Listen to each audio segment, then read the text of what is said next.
I just want to remind Mr. Marcos that it was he who called for snap elections. And once the people decided to participate, he better watch out if he threatens to frustrate their will again. I'm afraid he will have an angry people on his hands.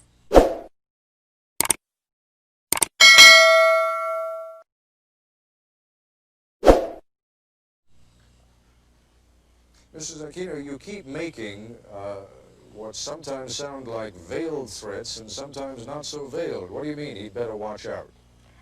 Well, all along I have asked the people, not to engage in any violence. And so far they have listened to me. And if you may recall, just after my husband was assassinated, I did go on radio in our country, and I asked the people, to observe peaceful means and not to resort to violence, and they did obey me. But this time, they have a greater stake in this. It's not just Corie Aquino, but the future of our children and our children's children. So if they think that they have been cheated out of an election, I'm afraid they might not listen to me anymore if I still insist on going about this peacefully. Well, let me put it to you this way. You are running for president of the Philippines. You are putting yourself forward as the leader of your nation. And now, if I understand what you're telling me correctly, you're saying if the election doesn't go the right way, you may not be able to control even your own followers. That doesn't speak very well for your ability to be able to run the country. Well, Ted, the people who are with me now are so convinced that I will win. And if Marcos resorts to terrorism or to gross cheating, then the people who have supported me may finally think that the electoral process is just not advisable anymore. Are you raising the specter, the possibility of something approaching even civil war? No, not civil war, as long as I can manage it. In fact, I have said that if Mr. Marcos cheats me out of this election, then I will call for daily demonstrations. However, if these daily demonstrations will still not get us the desired results, then I am afraid that the people might not listen to me anymore. Mr. President, I don't remember any election in recent Filipino history, in fact, even in not so recent Filipino history, where the loser did not claim that there were technical and other reasons of foul. So, and perhaps you remember one, but I don't. I think you're right. Filipinos are not known to be good losers. They're always our great losers. They never concede. But in this particular matter, Ted, I am so certain of victory that these declarations of my opponent that there will be a civil war in this country indicate how desperate they are. I certainly am concerned about your attitude that you feel that there would be cheating if I win, and there would be no cheating if she wins. No, I think it's the other way around. I realize it is a hypothetical question, but in every election, someone has to win, someone has to lose, and I wonder if you would address the hypothetical question, though. If you lose, will you stand down? I have never thought of it, but certainly if there is no question which nullifies the results of the election, as I said, I will perform my duty as president in accordance with law. Your claims and the claims of your supporters that you are so highly decorated are fabricated claims. I don't think that that is the story. It's a story about my guerrilla group. It's not about the medals. Even here, when the case of libel was filed, the publisher here did not question those medals.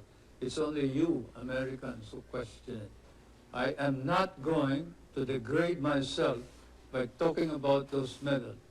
If the American government wants them back, they can have them back. It's a good thing that we did not burn them.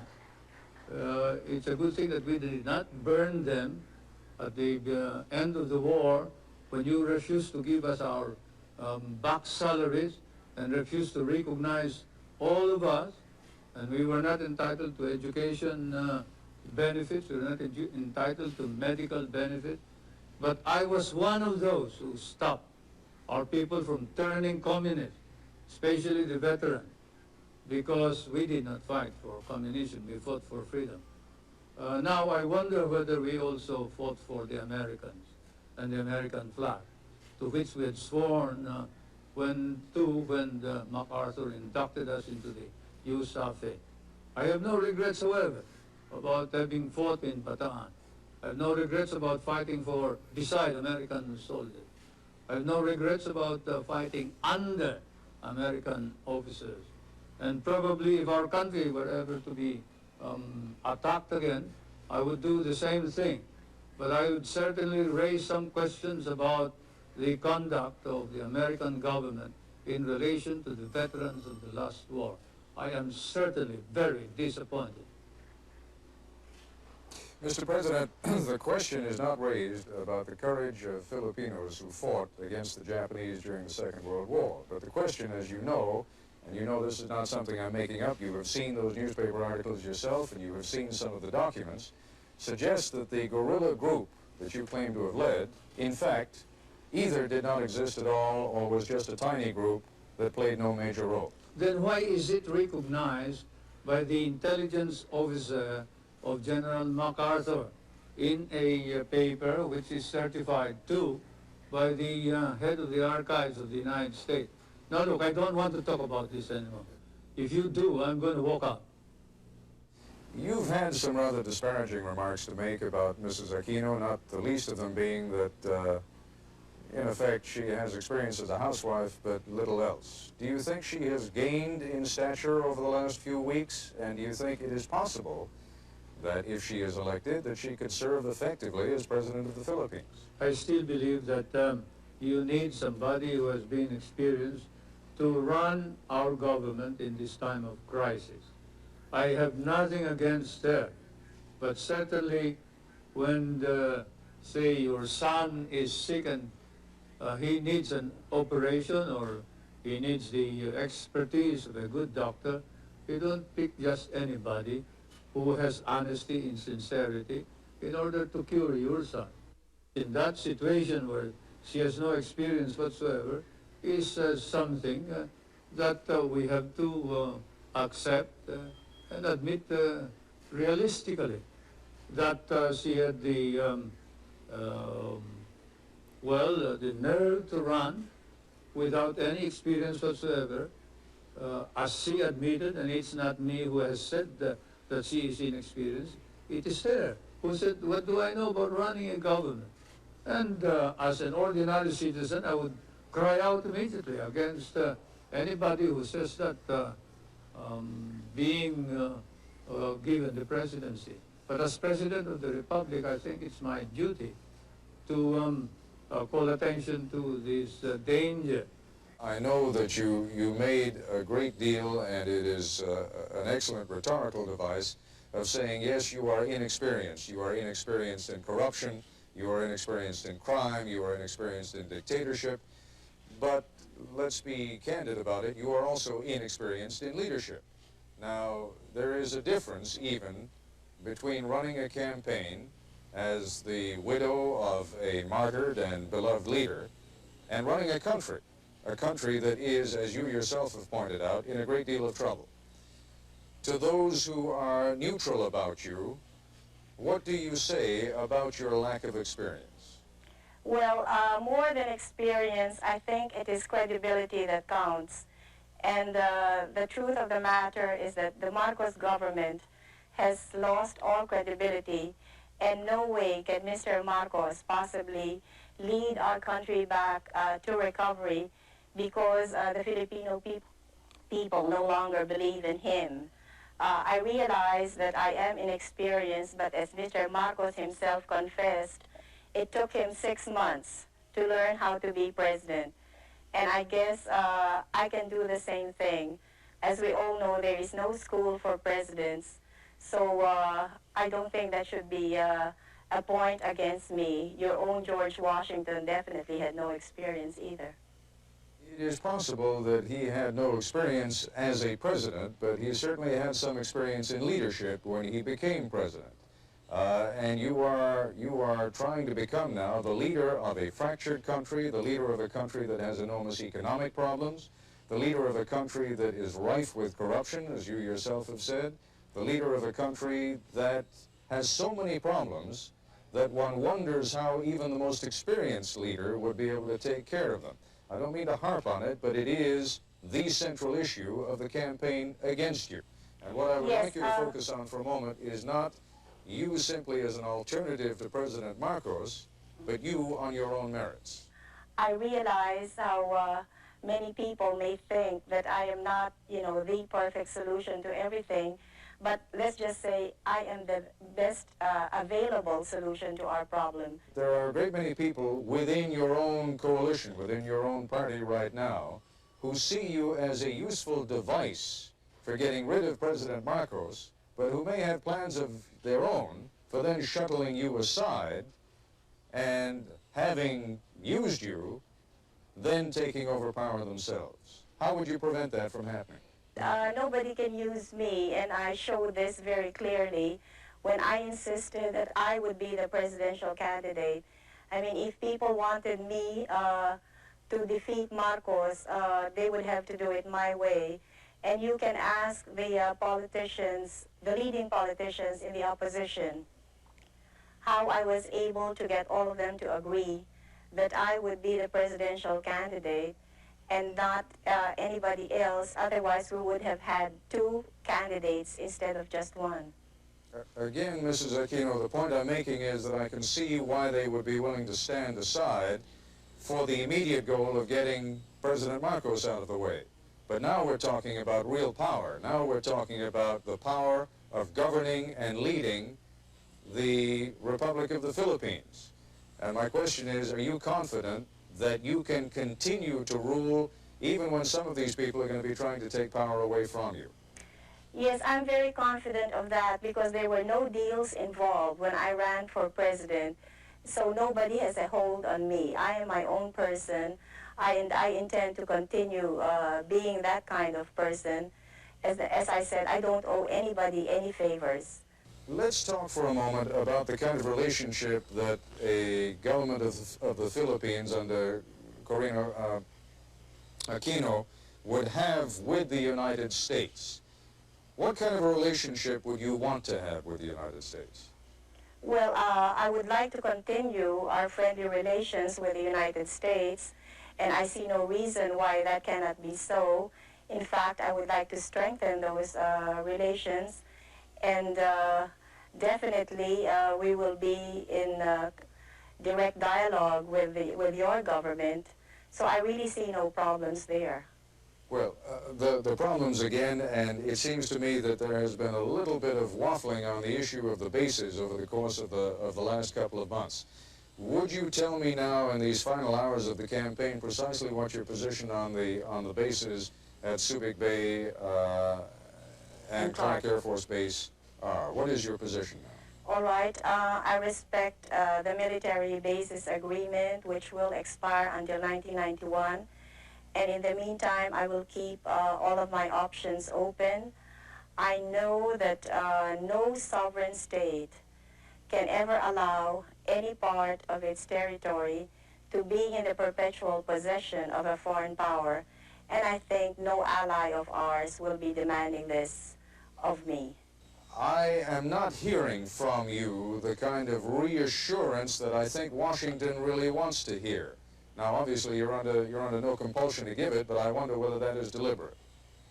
No, it's not deliberate. Before the RP-US bases agreement expires in 1991, we will be in consultation with the United States, with our neighboring countries, especially the members of ASEAN, and above all, we will be consulting with the Filipino people so that we will be able to reach an agreement which will be to the best interest of the world, but in particular, the Philippines. I've always maintained that those bases are needed by the two governments and probably by Asia itself, if not the world. You cannot project your naval and air power beyond the South China Sea as well as to the Indian Ocean and the Hormuz Straits in the Middle East without those bases. And we also recognize that Asian countries may be in danger if the balance of military power were not maintained between the two superpowers. And therefore, the ultimate noble purpose of all of this is to maintain that military balance in order that we can avoid war in Asia. This is to the advantage of not only the United States and the Philippines, but to the advantage of all of Asia and perhaps of the Middle East, Europe, and perhaps the world. When you hear people speculating in this country, and there has been some considerable speculation, that perhaps things are becoming a little bit too dicey in the Philippines and that the United States ought to think about putting its bases elsewhere. You take that seriously? I take it seriously, and certainly we would not stop you if you want to get out of the Philippines. You think that Subic and Clark can be replaced? You will not be able to find any replacement of Subic and Clark, but you are free to get out anytime you think it wise to do so. Mr. President, some would say that the gravest danger to the Philippines these days is that there is a crisis of confidence, and that what Mrs. Aquino would bring to the presidency would be a fresh breeze, and that she could get the expertise by surrounding herself with competent experts, but that what is needed is a fresh sense of trust, a sense that the corruption that is charged will be cleaned out, a sense that the cronyism that is charged will be cleaned out, a sense that the brutality that is charged against members of your armed forces and the police will be cleaned out, and that Mrs. Aquino can fulfill that role and you cannot. You, sir, are guilty of speculation and making allegations that are not proved by evidence. Corruption and hidden wealth were charges included in the impeachment proceeding. They were debated upon, and the opposition was challenged to present their evidence. They could not. There is no evidence. Even in your hearings in the House of Representatives subcommittee of Mr. Sola, Congressman Solomon and Roth, I think, have said that there is no evidence about corruption or hidden wealth, and that this is all hearsay and all rumor. Now you repeat it as if it is the gospel truth. I question your right to make this as a premise for any further questioning. I must say that hearsay, rumors, speculation as a basis for a question by reputable newspapers and foreign correspondents should have no place in a society like ours. Your society Mr. and President, ours. you are quite right. If I were the only one raising those questions, there would be no point in The raising number them at does all. not matter, Ted. Whether 1,000 people raise it, if there is no evidence, then it is false. Whether it is raised by 10,000 people, if there is no evidence, then it is patently false. Numbers do not matter. It is evidence that matters. And you don't have any evidence. Mr. Solas has no evidence. The opposition has no evidence. They're just talking loud, and they're engaged in a smear campaign, and you are helping them. Mr. Solars claims that he has testimony from someone who met with who claims that he has testimony from someone who met with your wife, Mrs. Marcos, who spoke to him of properties that you hold through other names in New York, and that Mrs. Marcos said to this man who testified before the committee that she expected by 1987 to have $70 million worth in profits on those properties. Now that is the testimony. You're saying there is no testimony. It may be inaccurate, but the testimony, sir, is there. The witness, when asked by Congressman Solomon whether there is any evidence whatsoever proving this, said, I merely heard it. It is something that I heard from somebody. I do not know your sources of information. You may be more accurate than I am. But certainly, I don't consider that evidence which ties us up to the ownership of any of these properties. And we are looking into the manner in which the evidence has been obtained by some of your investigators and some of your foreign correspondents, your newspaper men. And then after the elections, we will then look into the legal aspects of the coercion and intimidation that has been going on against some of the witnesses. But anyway, whatever it is, I deny categorically any speculations of the corruption and hidden wealth that is being alleged, so much so that the opposition members of the Batasan, the legislature, are now facing perjury cases in our courts, and we are going to see to it that these cases will be pushed through. There have been charges by both sides, against both sides, of corruption in the voting process. How is it going to be possible for anyone ever to be satisfied that this was an honest election, even if it were? Well, I guess as long as it is fairly honest, then we would be able to satisfy everybody. But if there are outright violations and we can see that there has been such enormous fraud, then that would be difficult to convince the Filipino people. But as I said earlier, since there are so many people personally involved in these elections, then we will see people power working to make sure that we get as clean and honest elections as possible. How much fraud, how much corruption in the process are you prepared to accept? Well, that all depends, Ted. Naturally, I cannot envision what Mr. Marcos is going to do, so I cannot say right now just what it is that I will be able to accept or what I will totally reject.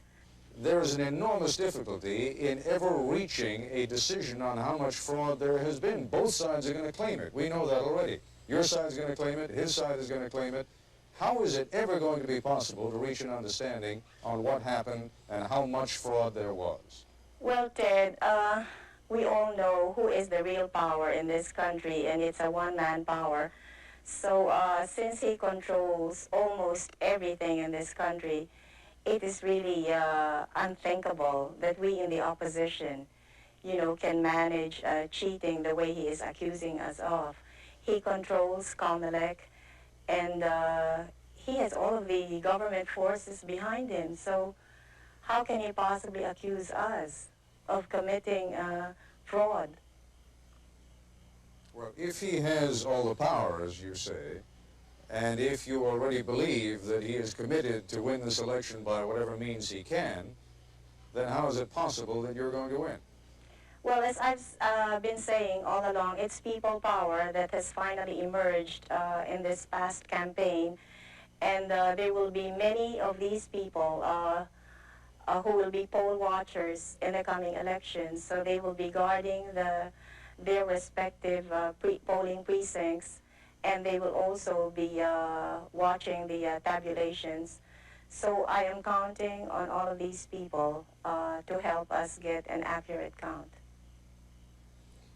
What happened during the campaign with regard to media coverage? President Marcos has told me that you have certainly had access to the television and radio stations, and he denies categorically that you have been kept off. Well, take for example the question of rallies, and ours last night, I don't know if we were given a minute or two, but normally all of President Marcos's speeches are covered in full. So I'll be lucky if I can have a sentence or two. We both addressed the Chamber of Industries, and his speech was covered in full. I think I had 2 sentences, which I was allowed to, well, which local television aired. Maybe I can refer back to my husband's own funeral, where the Filipino people saw nothing of my husband's funeral, but which was viewed throughout the world.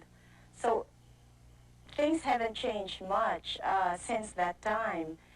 And I'm really lucky if I can get my face on television. What they are doing to me now is that they use some of my video shots and they impose it on their on their commercials, and then they have somebody pretending to be me and, talking as if it were Corie Aquino. And there's nothing I can do about it because all of media is, all of television is under the control of Mr.